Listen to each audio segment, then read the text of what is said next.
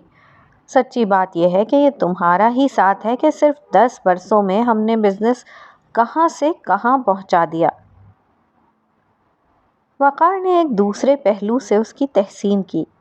مگر انجانے میں اس نے سونیا کی ایک دکھتی رگ کو چھیڑ دیا تھا۔ ہماری شادی کو 10 برس ہو گئے، وقت کیسے گزرتا ہے پتہ ہی نہیں چلتا، اور میں ابھی تک…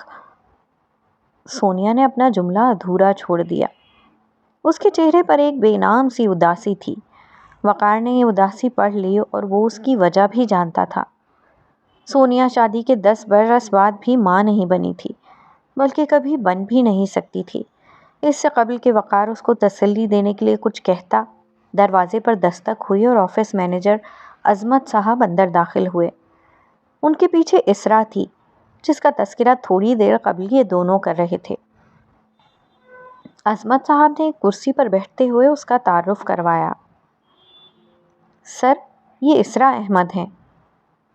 اسرا دھیرے سے چلتے ہوئے اندر داخل ہوئی تو اس نے دیکھا کہ اس کے سامنے ایک وسیع و عریض کمرہ تھا، جس میں چلتے تیز اے سی نے گرمیوں کے موسم میں یخ بستہ ماحول پیدا کر رکھا تھا۔ کمرے کے وسط میں ایک بڑی سی میز رکھی ہوئی تھی۔ اس کے عقب میں دیوار پر کھڑکیاں تھیں جن پر پردے پڑے ہوئے تھے۔ ایک دیوار کے ساتھ ایک خوبصورت صوفہ سیٹ رکھا ہوا تھا، جبکہ دوسری دیوار پر دفتر کی فائلیں رکھنے کے لیے الماریاں بنی ہوئی تھیں۔ فرنیچر بہت نفیس، خوبصورت اور کمرے کے مالک کے اعلیٰ ذوق کا گواہ تھا، جبکہ دبیز قالین سے اٹھتی ہوئی مہک یہ بتا رہی تھی کہ اسے حال ہی میں بچھایا گیا تھا۔ ہر چیز سے عمارت اور خوش ذوقی کا اظہار ہو رہا تھا۔ اسرا نے اندر آتے ہوئے ایک نظر میں یہ سب کچھ دیکھ لیا تھا۔ پھر اس کی نظر میز کے پیچھے بیٹھے ہوئے مرد اور عورت پر پڑی۔ یہ وقار اور سونیا تھے۔ وقار 30-35 برس کا ایک وجیح شخص تھا۔ وہ کلین شیو تھا اور ایک سیاہ رنگ کے 3 پیس سوٹ میں ملبوس تھا۔ اس کے ساتھ اس کی بیوی سونیا بیٹھی ہوئی تھی۔ سونیا وقار ہی کی ہم عمر تھی، مگر دیکھنے میں وہ اس سے کافی چھوٹی لگتی تھی۔ اس کا لباس مغربی طرز کا تھا، بال کٹے ہوئے تھے مگر ڈائی کے ذریعے ان کا رنگ سیاہ سے براؤن کرایا گیا تھا۔ وہ بہت جاذب نظر تھی اور اس کی شخصیت میں بلا کی کشش تھی۔ وہ جھجکتے ہوئے ان کی سمت بڑھی تو وقار نے خوش دلی سے کہا، بیٹھیے مس اسرا۔ شکریہ۔ اسرا کے منہ سے بمشکل آواز نکلی۔ اس نے مروب کن نظروں سے ایک نظر وقار اور سونیا پر ڈالی اور پھر اپنے سر کا دوپٹہ اور جسم پر موجود چادر سنبھالتے ہوئے ان دونوں کے سامنے کرسی پر بیٹھ گئی۔ سونیا نے غور سے اس کا جائزہ لیا۔ یہ ایک سیدھی سادھی گھریلو لڑکی لگ رہی تھی۔ حلیے سے لوور مڈل کلاس سے تعلق لگتا تھا۔ نقش و نگار اچھے تھے مگر غربت کی گرد اور سادگی کی تہ میں یہ نقوش کچھ دبے ہوئے تھے۔ ان کے ہاں اسی پس منظر کے اسٹوڈنٹس ہی آیا کرتے تھے۔ یہ وقار کا آئیڈیا تھا کہ انہیں غریب اور ذہین طلباء و طالبات کی اعلیٰ تعلیم کے حصول میں مدد کرنی چاہیے۔ سونیا کو گرچہ اس بات میں زیادہ دلچسپی نہیں تھی، مگر وقار کا یہ اصرار تھا کہ یہ کام ہونا چاہیے۔ وقار ایک درد مند شخص تھا جو ضرورت مندوں کی مدد کی کوشش کیا کرتا تھا۔ اس کے نزدیک کسی غریب گھرانے کی مدد کا یہ بہترین طریقہ تھا کہ ان کے کسی بچے کی اعلیٰ تعلیم حاصل کرنے میں مدد کی جائے تاکہ وہ اپنے پورے گھرانے کا بوجھ اٹھا سکے۔ چنانچہ اس نے یہ سلسلہ شروع کر دیا۔ پچھلے کئی برس سے وہ انٹرمیڈیٹ کرنے والے ایسے طلباء و طالبات کو اسکالرشپ دیتے تھے جو قابل ہوتے تھے مگر اپنے گھریلو پس منظر کی بنا پر اعلیٰ تعلیم خود نہیں حاصل کر سکتے تھے۔ اس دفعہ جو لوگ ان کے پاس انٹرویو کے لیے آئے تھے ان میں یہ لڑکی اسرا سب سے زیادہ اچھے تعلیمی پس منظر کی تھی، مگر ان دونوں کے سامنے بیٹھے ہوئے وہ کچھ گھبرائی ہوئی تھی۔ اس نے زندگی میں پہلی دفعہ اتنا شاندار آفس دیکھا تھا۔ تیز ٹھنڈک کے باوجود اس کی پیشانی پر پسینے کے قطرے تھے اور ہاتھ دھیرے دھیرے لرز رہے تھے۔ وقار نے اس کی کیفیت کو بھانپ لیا تھا۔ چنانچہ قبل اس کے کہ سونیا اس سے کچھ پوچھتی، اس نے اسرا کا حوصلہ بلند کرتے ہوئے کہا، مس اسرا، آپ اطمینان سے تشریف رکھیے۔ آپ کا تعلیمی ریکارڈ تو بہت عمدہ ہے۔ میٹرک اور انٹرمیڈیٹ میں تو آپ نے کمال کر دیا۔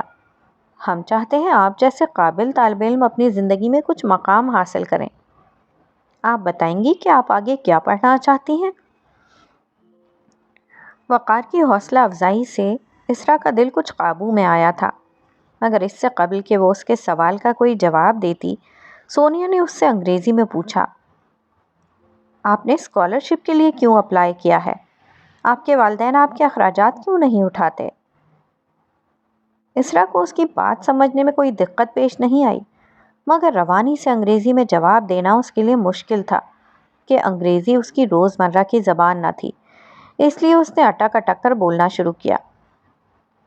دراصل میرے والد صاحب ایک پرائیویٹ جاب کرتے ہیں اور ان کی تنخواہ بہت کم ہے۔ اس کی مشکل کو محسوس کرتے ہوئے وقار نے اس کی بات کاٹ کر اردو میں کہا، آپ اردو میں جواب دے دیں۔ اسرا نے تشکر آمیز انداز میں اسے دیکھتے ہوئے اپنی بات جاری رکھی، میں یہ عرض کر رہی تھی کہ میرے والد صاحب کی تنخواہ بہت کم ہے۔ والدہ گھر میں سلائی کر کے ہمارے اخراجات پوری کرنے میں مدد کرتی ہیں۔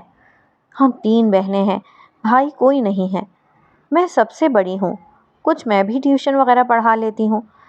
میں یہ چاہتی ہوں کہ MBA کر کے اپنے قدموں پر کھڑی ہو جاؤں اور اپنی چھوٹی بہنوں کی ذمہ داریاں پوری کروں، مگر اب میرے لیے ممکن نہیں کہ میں اپنی تعلیم کا سلسلہ جاری رکھ سکوں۔ ایسے میں اگر آپ لوگ میری مدد کریں تو میں یقین دلاتی ہوں کہ میں آپ کو مایوس نہیں کروں گی۔ آپ MBA تک میری مدد کر دیں، میں ساری زندگی آپ کا احسان نہیں بھولوں گی۔ دیکھیے، یہ تو ممکن نہیں ہے کہ ہم آپ کے تمام تعلیمی اخراجات ادا کریں، کیونکہ ہمیں دوسرے اسٹوڈنٹس کی بھی مدد کرنا ہوتی ہے۔ سونیا نے اس کے کاغذات پر نظر ڈالتے ہوئے سلسلہ کلام جاری رکھا، آپ نے ملک کے سب سے بڑے ادارے میں اپلائی کیا ہے اور ان کا انٹری ٹیسٹ بھی پاس کر لیا ہے، لیکن ان کی فیس بہت زیادہ ہے۔ بہتر ہے کہ آپ کسی دوسرے ادارے میں داخلہ لے لیں، یا پھر کچھ فیس ہم ادا کر دیں گے اور باقی کا انتظام آپ کیجیے۔ ہم ہر سال آپ کی پرفارمنس دیکھ کر اگلے برس کی فیس کا فیصلہ کریں گے۔ سونیا نے 2 ٹوک انداز میں کہا تو اسرا کے چہرے پر مایوسی طاری ہو گئی۔ وہ دھیرے سے بولی، میم آپ ٹھیک کہہ رہی ہیں، اس کی فیس بہت زیادہ ہے، مگر دوسری جگہوں سے MBA کرنے کی زیادہ اہمیت نہیں ہے۔ تو پھر آپ BCom کر لیں، ہم اس کی مکمل فیس دے دیں گے۔ اس سے آپ کو اپنی والدہ کی مدد کرنے کا موقع بھی مل جائے گا۔ آپ سلائی کر کے ان کی مدد کر دیا کریں، باقی وقت میں بچوں کو ٹیوشن پڑھا دیا کریں۔ آپ کے گھر کے حالات بھی اس سے بہتر ہو جائیں گے۔ سونیا نے تمام حقائق کو مد نظر رکھتے ہوئے اسے یہ مشورہ دیا۔ وہ اور وقار اسی تعلیمی ادارے سے پڑھے تھے۔ وہ جانتی تھی کہ اس تعلیمی ادارے کا انٹری ٹیسٹ پاس کرنا بہت مشکل ہے۔ اسرا نے یہ کر لیا تھا، مگر اس کی فیس اتنی زیادہ تھی کہ جو بجٹ انہوں نے طلبہ کی مدد کے لیے رکھا تھا اس سے پوری نہیں کی جا سکتی تھی۔ ٹھیک ہے، میں کسی اور ادارے میں MBA کے لیے اپلائی کرتی ہوں، اسرا نے سونیا کی بات پر جواب دیا۔ اس کا چہرہ بجھ چکا تھا، مگر وہ سمجھ سکتی تھی کہ سونیا کی بات غلط نہیں ہے۔ پھر وہ تعصب آمیز لہجے میں بولی، ویسے ابھی عظمت صاحب نے میرے ڈاکیومنٹس دیکھے تو بتانے لگے کہ میم نے بھی یہیں سے MBA کیا ہے۔ میں نے سوچا تھا کہ شاید میں بھی میم سونیا جیسی بن سکوں۔ وہاں پڑھنا میری زندگی کا سب سے بڑا خواب تھا، مگر شاید یہ ممکن نہیں ہے۔ نہیں، یہ ممکن نہیں ہے۔ آپ کہیں اور اپلائی کریں اور پھر عظمت صاحب سے رابطہ کریں۔ ہم نے تو آپ کا کیس اپروو کر دیا ہے، مگر اسکالرشپ کتنی ہوگی اس کا فیصلہ بعد میں ہوگا۔ آپ جا سکتی ہیں۔ سونیا نے 2 ٹوک انداز میں کہا تو اسرا اپنی نشست سے کھڑی ہو گئی۔ مینیجر عظمت صاحب بھی اسے باہر لے جانے کے لیے اٹھنے لگے تو وقار، جو اس پوری گفتگو میں خاموش رہا تھا، ان سے مخاطب ہوا، عظمت صاحب آپ رکیے۔ اسرا خاموشی سے باہر چلی گئی۔ اس کے جانے کے بعد وقار نے عظمت صاحب سے کہا، اس لڑکی کو روکیں، ہم اس لڑکی کا کیس اسی ادارے کے لیے منظور کر رہے ہیں۔ وقار، تم یہ کیا کر رہے ہو؟ سونیا نے فوراً مداخلت کی، تم جانتے ہو کہ بجٹ اتنا نہیں ہے۔ کوئی بات نہیں، میں الگ سے ارینج کر دوں گا۔ عظمت صاحب آپ جائیے۔ عظمت صاحب باہر چلے گئے، مگر سونیا کا منہ بن چکا تھا۔ وقار کو اس کی ناراضگی کا اندازہ ہو گیا۔ وہ اسے منانے کے لیے محبت بھرے لہجے میں بولا، میری جان، مجھے اس میں تمہارا عکس نظر آیا تھا، اس لیے سوچا کہ اس کی مدد کر لیتے ہیں۔ تمہاری اس لڑکی پر نیت تو خراب نہیں ہو گئی ہے؟ تم مردوں کا ویسے بھی کوئی بھروسہ نہیں ہوتا، اچھی سے اچھی بیوی کے ہوتے ہوئے باہر کی خراب سے خراب لڑکی پر رال ٹپکنے لگتی ہے۔ یہ کہتے ہوئے سونیا کے لہجے میں غصہ تھا۔ اسے واقعی اس لڑکی کی اس طرح مدد کرنے کا یہ فیصلہ پسند نہیں آیا تھا۔ ارے وہ تو ایک اسٹوڈنٹ ہے جس سے آج کے بعد میری کوئی ملاقات نہیں ہوگی۔ پھر یہ تو دیکھو کہ وہ چھوٹی سی لڑکی ہے اور کہاں میں 33 برس کا آدمی۔ جوان لڑکیاں جوان ہی ہوتی ہیں، چھوٹی بڑی نہیں ہوتی ہیں۔ سونیا نے اپنی جرح کا سلسلہ جاری رکھا۔ وہ ماں نہ بننے کی وجہ سے ایک نوعیت کے احساس کمتری اور عدم تحفظ کا بھی شکار تھی۔ پاگل ہو گئی ہو تم تو جانتی ہو کہ تمہارے سوا میں نے کبھی کسی کے متعلق سوچا بھی نہیں۔ تم یہ بھی جانتی ہو کہ میں تم سے کتنی زیادہ محبت کرتا ہوں، اس لیے پلیز اب یہ موضوع ختم کرو اور چلو جلدی سے مسکرا دو۔ آج میں تمہیں باہر ڈنر پر لے جاؤں گا، پھر ہم کوئی مووی بھی دیکھنے چلیں گے۔ وقار اسے منانے کے لیے سارے طریقے اختیار کر رہا تھا۔ وقار کی اس بات پر اس کا موڈ ٹھیک ہو ہی گیا۔ وہ مسکرا کر بولی، چلو ٹھیک ہے، آج آؤٹنگ پر چلتے ہیں۔ اور ہاں، اب میں انٹرویو میں اور نہیں بیٹھ رہی، باقی جو 1-2 لوگ ہیں ان کو تم ہی دیکھ لو۔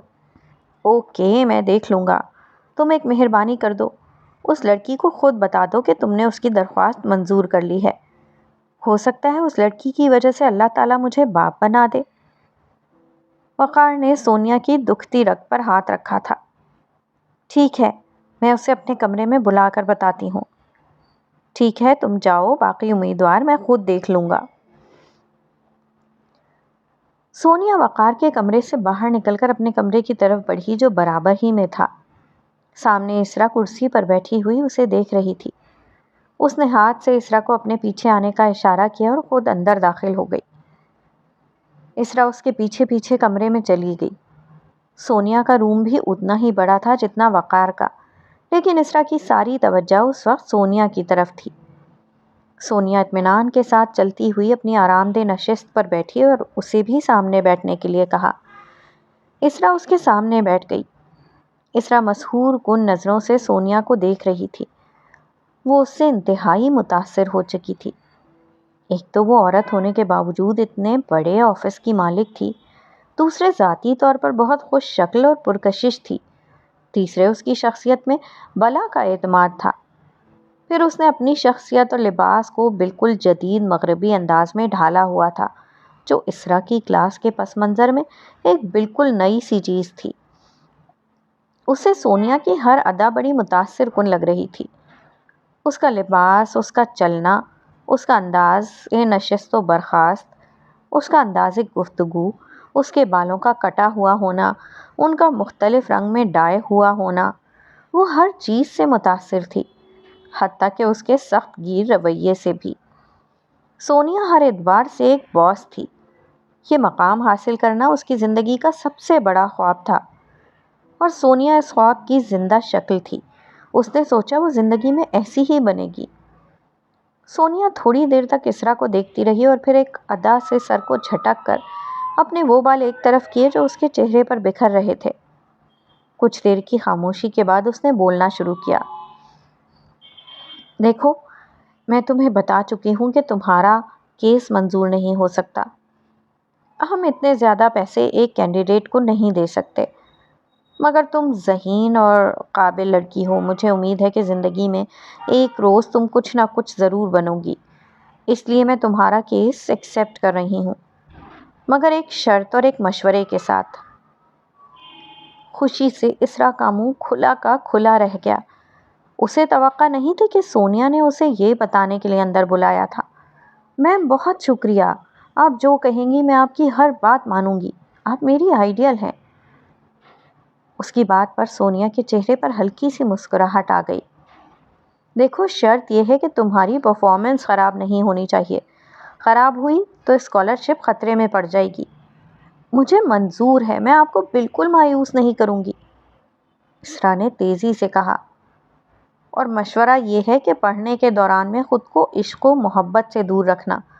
تم بری شکل کی نہیں ہو، بہت سے عاشق مل جائیں گے تمہیں، مگر یاد رکھنا اس طرح کیریئر نہیں بنتا۔ میم، آپ بے فکر رہیں، میری زندگی کا مقصد اپنے گھر والوں کو سپورٹ کرنا ہے۔ میری زندگی میں عشق و محبت کی کوئی گنجائش نہیں۔ بس ٹھیک ہے، اب تمہیں یہاں آنے کی کوئی ضرورت نہیں۔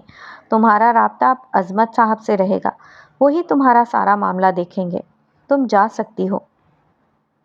اسرا اس کا شکریہ ادا کر کے اٹھ گئی۔ اسرا گھر پہنچی تو خوشی سے نہال تھی۔ اسے آج زندگی کی سب سے بڑی خوشی نصیب ہوئی تھی، جس کے ملنے سے وہ مایوس ہو چکی تھی۔ گھر میں آتے ہی وہ سیدھی اپنی والدہ کے پاس پہنچی اور ان کے گلے سے لپٹ گئی۔ امی، میں بہت خوش ہوں، میں بہت زیادہ خوش ہوں۔ آج کا دن میری زندگی کا سب سے بڑا دن ہے۔ اب بس چند برسوں کی بات ہے اور پھر ہمارے دن پھر جائیں گے۔ ابا کو اتنی محنت نہیں کرنا ہوگی، آپ کو سلائی نہیں کرنا پڑے گی۔ میں اپنی دونوں بہنوں کی دھوم دھام سے شادی کروں گی۔ ہمارا بڑا سا گھر ہوگا، لمبی سی گاڑی ہوگی، میرا بڑا سا دفتر ہوگا اور میں باس بن کر سب لوگوں کو حکم دوں گی، بالکل میڈم سونیا کی طرح۔ ارے کیا پاگلوں کی طرح واہی تباہی بک رہی ہے؟ بتا تو صحیح، ہوا کیا ہے؟ اسرا ان سے الگ ہوتے ہوئے وضاحت کرنے لگی۔ امی، میری اسکالرشپ منظور ہو گئی ہے۔ پتہ ہے، پہلے میڈم سونیا نے مجھے منع کر دیا تھا، میں تو رونے والی ہو گئی تھی۔ پھر میڈم نے خود اپنے کمرے میں بلا کر مجھے بتایا کہ انہوں نے میری درخواست منظور کر لی ہے۔ ارے کون ہے یہ سونیا؟ اس کی امی کو ابھی تک پوری طرح بات سمجھ میں نہیں آئی تھی۔ امی، میں آج آپ سے دعا کا کہہ کر گئی تھی نا اسکالرشپ کے لیے۔ وہاں جو میڈم دفتر کی مالک ہے نا، ان کا نام سونیا ہے۔ انہوں نے میری تعلیم کے تمام اخراجات اٹھانے کی ذمہ داری لے لی ہے۔ اب میں آگے پڑھ سکوں گی، اپنے خواب پورے کر سکوں گی۔ اسرا کی والدہ کو اب پوری بات سمجھ میں آ گئی تھی۔ وہ ہاتھ اٹھا کر اسے دعا دینے لگی۔ میری بچی، اللہ تجھے کامیاب کرے، تو بڑی قابل ہے۔ اللہ ان لوگوں کا بھی بھلا کرے جنہوں نے ہمارے ساتھ یہ نیکی کی ہے۔ یہاں کون کسی کے کام آتا ہے؟ اللہ انہیں دنیا اور آخرت کی بھلائی دے۔ الہی ان کی اولاد کو نیک بنا۔ الہی میری بچی پر بھی رحم اور کرم فرما، اسے بھی دنیا اور آخرت میں کامیاب کر۔ ان کی دعائیں ختم نہیں ہو رہی تھیں۔ اسرا نے ان کے پاس سے اٹھتے ہوئے کہا، ابا آئیں گے تو میں ان کو بھی خوشی کی یہ خبر سناؤں گی۔ ہاں بیٹا، وہ بڑی خوشی سے سنیں گے۔ انہیں بڑا قلق تھا کہ ان کا کوئی بیٹا نہیں ہے، تو انہیں بتانا کہ تو بیٹے سے بھی بڑھ کر ان کا سہارا بنے گی۔ ہاں امی، اب سب ٹھیک ہو جائے گا، ہمارے دن پھر جائیں گے۔ بس تھوڑا سا انتظار اور کر لیں، مجھے اپنی منزل سامنے نظر آ رہی ہے۔ اس کی والدہ نے اس بات میں گردن ہلاتے ہوئے کہا، ہاں بیٹا، مگر اس خوشی کے موقع پر اللہ کو ضرور یاد کر لو، شکرانے کے نفل پڑھو۔ ہاں امی، میں شکرانے کے نفل پڑھوں گی، یہ سب اللہ کی مہربانی ہے۔ بابا جان، امی آپ کی دوسری بیوی ہیں؟ یہ بات تو آپ نے مجھے نہیں بتائی تھی۔ وقار ابھی یہیں تک پہنچا تھا کہ عبداللہ نے بیچ میں مداخلت کرتے ہوئے کہا، اور اس پر آپ سے عمر میں اتنی چھوٹی تھیں، یہ تو بڑی عجیب بات ہے۔ نائمہ نے عبداللہ کی بات میں اضافہ کرتے ہوئے کہا، میری داستان کوئی عام داستان نہیں ہے۔ وقار نے ان دونوں کی طرف دیکھتے ہوئے کہا۔ وہ رکا تو اسرا نے اس بات میں مزید اضافہ کرتے ہوئے کہا، بیٹا، ہم دونوں کی داستان ہی کوئی عام داستان نہیں ہے، ہماری کہانی بڑی مختلف کہانی ہے، اتنی مختلف کہ تم سوچ بھی نہیں سکتے۔ ابھی تو آغاز ہوا ہے، سنتے جاؤ۔ عبداللہ نے اس کی بات پر اس بات میں گردن ہلاتے ہوئے وقار سے ایک سوال کیا، بابا جان، میری پہلی امی کہاں ہیں؟ اس کے سوال پر وقار خاموش ہو گیا، پھر کچھ دیر بعد پرتعسف انداز میں کہا، عبداللہ میرے بیٹے، جو کچھ قیامت کے دن ہوا اور جو کچھ تب سے آج تک ہو رہا ہے، کاش لوگ یہ سب کچھ ہوتا ہوا پچھلی زندگی ہی میں دیکھ لیتے، تو شاید آج ہر شخص جنت ہی میں ہوتا۔ تمہاری پہلی ماں سونیا بھی جنت میں ہوتی۔ کاش میں اس وقت تک قرآن مجید کی نصیحت جان چکا ہوتا کہ اے اہل ایمان، اپنے آپ کو اور اپنے گھر والوں کو اس آگ سے بچاؤ جس کا ایندھن انسان اور پتھر ہوں گے، جس پر سخت گیر فرشتے ہوں گے، جو خدا کے کسی حکم کی نافرمانی نہیں کریں گے اور جو کہا جائے گا وہی کریں گے۔ وقار نے بالواسطہ طریقے پر عبداللہ کو اس کے سوال کا جواب دے دیا تھا۔ عبداللہ نے بات کو سمجھتے ہوئے سونیا کے متعلق مزید کچھ کہنے کے بجائے ایک دوسری بات کہی۔ ہاں بابا جان، آپ ٹھیک کہتے ہیں۔ اب تو ہم نے اپنی آنکھوں سے وہ آگ بھی دیکھ لی ہے اور وہ فرشتے بھی دیکھ لیے ہیں۔ اب تو سب کی عقل ٹھکانے پر آ گئی ہے۔ مگر بابا جان، پھر یہ امتحان تو نہیں رہتا نا؟ پھر کسی کو جنت کے یہ اعلیٰ درجات اور یہ مقامات نہیں ملتے۔ اصل امتحان تو یہ تھا کہ قرآن مجید میں جو پیغام لکھا ہوا ہے اسے کائنات کا سب سے بڑا سچ مان لیا جائے۔ یہ مان لیا جائے کہ دنیا صرف ایک امتحان ہے اور اصل دنیا آخرت کی دنیا ہے۔ پھر اپنی سیرت و کردار کو قرآن مجید کے تقاضوں کے مطابق ڈھال دیا جائے۔ مگر افسوس، لوگوں نے یہ کام نہیں کیا۔ ہاں بیٹا، غفلت نے لوگوں کی آنکھوں پر پٹی باندھ رکھی تھی۔ غفلت کی یہی پٹی میری آنکھوں پر بھی بندھی ہوئی تھی، یہاں تک کہ میری زندگی میں ایک زبردست انقلاب آیا۔ جی بابا، آپ ہمیں بتائیے۔ سوری، ہم نے آپ کی اور امی کی داستان میں مداخلت کر دی، نائمہ نے معذرت خواہانہ انداز میں کہا۔ نہیں بیٹا نائمہ، جو سوال فطری طور پر پیدا ہوا تھا تم لوگوں نے وہ کر لیا۔ میں تمہیں اپنی اور تمہاری امی کی داستان مزید سناتا ہوں۔